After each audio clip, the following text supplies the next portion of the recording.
Filipino-American relationship, and social, political, cultural, and economic issues in the Philippines.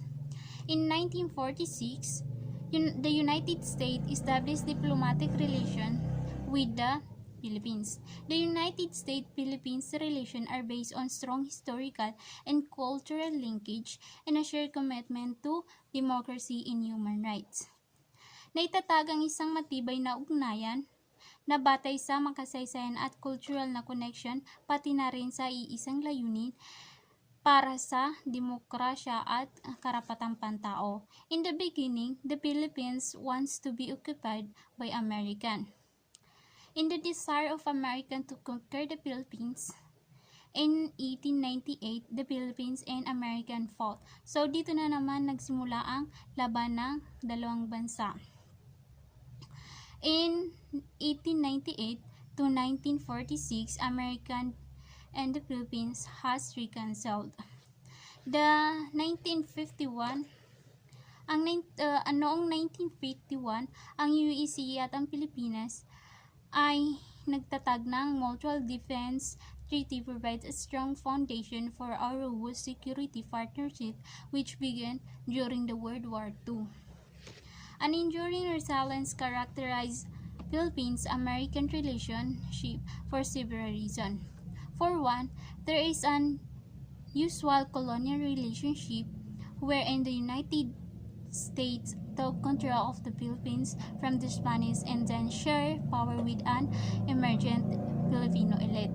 Una, mayroong kolonyal na ugnayan kung saan kinuha ng United States ang kontrol sa Pilipinas mula sa Spanish at pinalitan ito ng isang Filipino elite.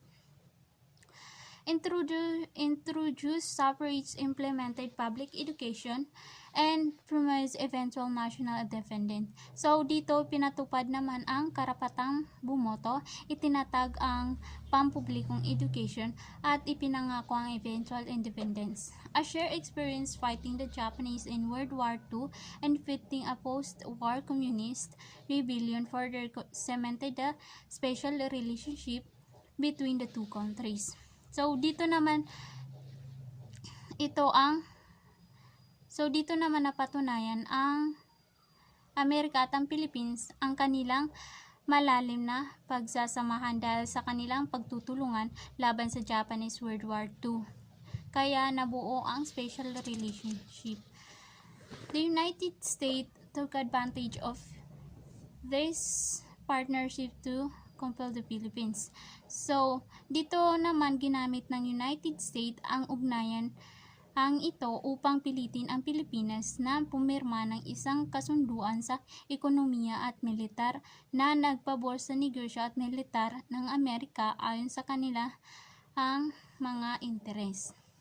Ang Filipino leaders ay hindi nila matanggap ang katotohanan ng stratehikong laro na ito at sinamantala ang bawat pagkakataon upang ipahayag ang pambansang interes kundi nakinaban rin sa kabutihang loob ng Amerika.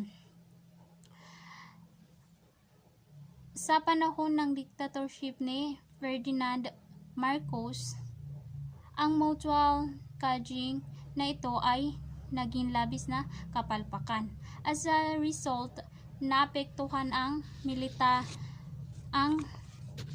military alliance ng i-terminate ng Pilipinas ang kasunduan at muling binaba ng United States ang suporta sa bansa. But the estrangement did not last long. So, hindi nagtagal na buo muli ang kaugnayan ng dalawang bansa. Global war on terror and of late Chinese military aggression in the West Philippine Sea. Social issues in the Philippines. So, before I discuss about the social issues in our country, let me first discuss what is social issues.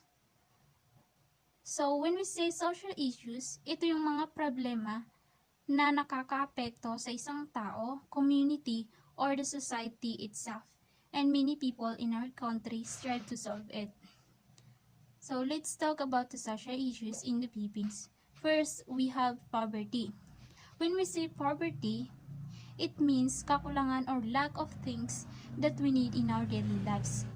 This is one of the famous social issues in our country, and also there's a lot of Filipinos who is experiencing poverty. And just like what I said, poverty is ito yung mga kakulangan sa akses sa mga pangunahing serbisyo tulad ng pagkain, pabahay, education, healthcare, and etc. Number 2, education access quality. Sa kabila ng improvement ng education sa ating bansa, hindi pa rin pantay-pantay ang kalidad at access nito sa mga mag-aaral at sa mga guro. Just for example is from overcrowding or masyadong marami ang estudyante sa isang classroom, and we can say that some students cannot concentrate and they cannot also heard what the teacher is discussing, and also public schools are lack of facilities, and this will affect the student performance. Number 3, child labor. Nowadays, marami ng kabataan ang nagtatrabaho para matustusan ang kanilang pang-araw-araw kahit na hindi na muna sila makapag-aral, but this can affect their development and their future. These social issues is favor on the rural areas, like for example the indigenous people like the Manubo, Lomads, and etc. Number 4, healthcare inequality. The government has expanded healthcare coverage, and maraming Pilipino ang nakakaranas ng iba't ibang sakit na kailangan magpa-check up, ngunit ang mga ospital dito sa ating bansa ay madalas kulang sa pondo at resources. Hindi lamang yon dahil pagdating sa pasyente sa isang ospital ay maghihintay pa ng ilang oras bago ma-accommodate ng isang doktor. Number 5, drug addiction and the war on drugs. This is one of the big problem in our country, lalo na sa mga rural areas. Maraming Pilipino ang namatay dahil sa paggamit ng illegal na droga, and way back 2016 nang maupo sa pagkapangulo si Rodrigo Roa Duterte, siya ang namuno sa pagdakip sa mga taong gumagamit ng droga, ngunit sa kasamaang palad, maraming namatay na kapwa nating Pinoy noong panahon niya. Number 6, gender-based violence. We can say that a lot of people here in the Philippines cannot accept the physical appearance of LGBTQ+, and ang LGBTQ ay nakakaranas din ng panunok sa ugaling sa kapwa nating Pinoy. Sinasaktan rin nila ang nakakaranas ng diskriminasyon dahil sa pagkatao nila. And kahit man may batas sa ating bansa na maraming magpoprotekta sa kanila, ngunit mahina pa rin ang pagpapatupad nito, and everyone should respect one another. Matuto tayong irespeto ang mga LGBTQ. Number 7, attacks against journalists. Maraming mga journalists ang nakakaranas ng pagbabanta at pananakit dahil sa trabahong pinasok nila, ngunit ginagawa lamang ng mga ito ang kanilang trabaho. Ang mga Pinoy ay masyadong mapang-abuso sa kapwa nila Pinoy.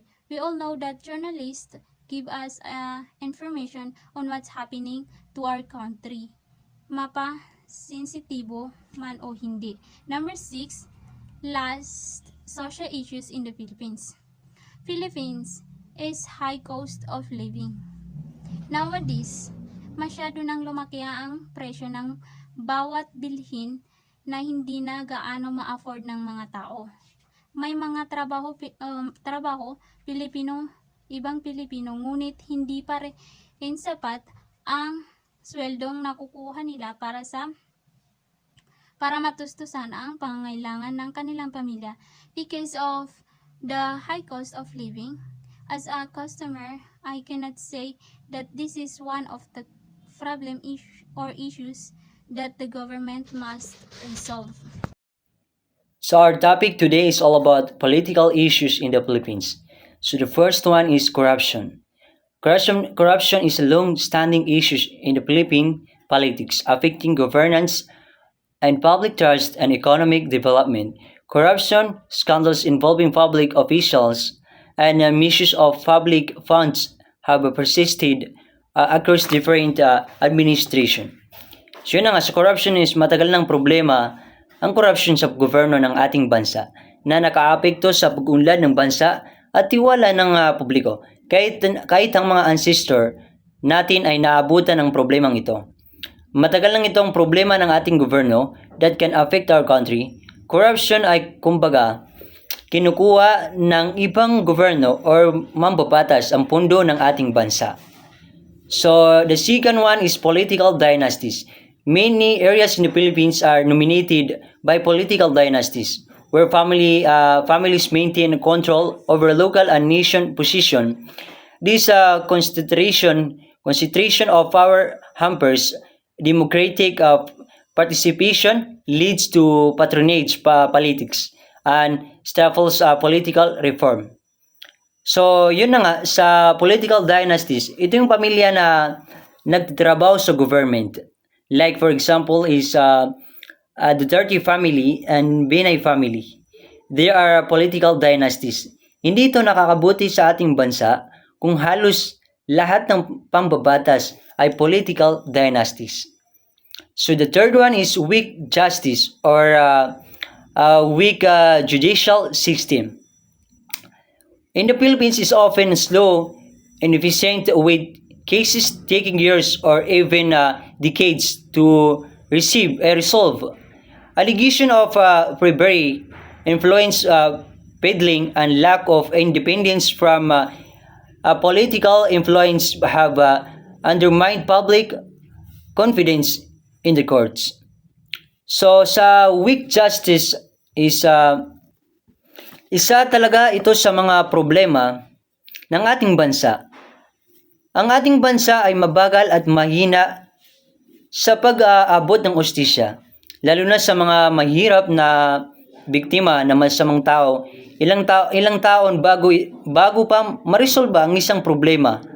Mahina at mabagal ang sistema dito sa Pilipinas. So the fourth one is human rights violation. Allegation of human rights abuses, including extrajudicial killings, enforced disappearance and arrangement of activities and journalists, have been a concern, especially under the Duterte administration anti-drug campaign. So sa human rights violation, is ito yung kasong ito ay maraming tao ang nakakaranas nito dahil sa karamihan sa ating mga kapwa Pinoy ay lumalabag sa karapatang pantao, lalo na nakaugnay ng anti-drug campaign tulad ng mga extrajudicial killings at panghaharas sa mga aktivista at mamamayan. So the fifth one is electoral fraud and violence. Philippine elections are often marred by accusation of vote buying, electoral fraud, and political motivated violence. Political killings and attack on candidates or their supporters are not uncommon, and particularly during local election. So dito sa electoral fraud and violence, kadalasan sa iba't ibang sektor ng ating bansa ay may aligasyon ng dayaan at karahasan tuwing paparating na ang eleksyon at maraming insidente na binibini na lang ang boto ng isang tao. Economic issues in the Philippines. Number 1, infrastructure development. Ang mga Amerikano ay nagsimula ng mga malalaking proyekto sa infrastruktura tulad ng mga kalsada, tulay at mga pampublikong gusali na nagpamodernisa sa sistema ng transportation at communication na nagpapadali sa kalakalan at paglago ng ekonomiya. Number 2, economic dependence. Ang mga pulisya na ipinatupad noong panahon ng pananakop ng mga Amerikano ay nagpabor sa mga negosyo ang Amerikano na nagdulot ng pagtitiwala sa merkado ng Amerika para sa mga perto at pamumuhunan. Ang pagkakadepende na ito ay inanatiling umiiral kahit na pagkatapos ng paggamit ng kalayaan ng Pilipinas. Number 3, exploitation of resources. Ang mga negosyanteng Amerikano ay pinagsamantalahan ang likas na yaman ng Pilipinas kabilang ang mga produktong agrikultural at mineral. Kadalasan ay pumapabor sa kita kaysa kapakanan ng lokal na komunidad. Ang pagsasamantala na ito ay nagdulot ng isang pamana na pagkawala ng mga yaman ng kalikasan. Number 4, creation of local elites. Ang mga kolonyal na patakaran sa ekonomiya ay nagresulta ng paglitaw ng mga lokal na mayayaman na nakinabang sa mga investasyon at kalakalan ng mga Amerikano na lumilikha ng isang uri ng mga mayamang individual habang pinalalala ang agwat sa negosyo ng ekonomiya. Number 5, labor condition. Ang pagdagsa ng negosyo ng mga Amerikano ay nagdulot ng malupit na kondisyon sa paggawa para sa maraming Pilipino na may mababang sahod at limitadong mga karapatan. Madalas na napapailalim sa pang-abuso ang mga manggagawa na nagdudulot ng mga kilosang paggawa na nagsusulong na mas magandang kondisyon sa paggawa ng karapatan. Cultural issues in the Philippines. Number 1, education and language. Itinatag ng kolonyal na pamahalaan ang Amerika ang bagong sistemang pang-edukasyon na kinahawig ng sistema ng United States na nagtataguyod ng kritikal na pag-isip at pagiging accessible. Ito ay nagresulta sa malawakang paggamit ng English bilang pangunahing wika ng pagtuturo. Nagdulot ng pagkamarginalisa ng wikang Kastila at mga katutubong wika. Number 2, westernization of Filipino culture.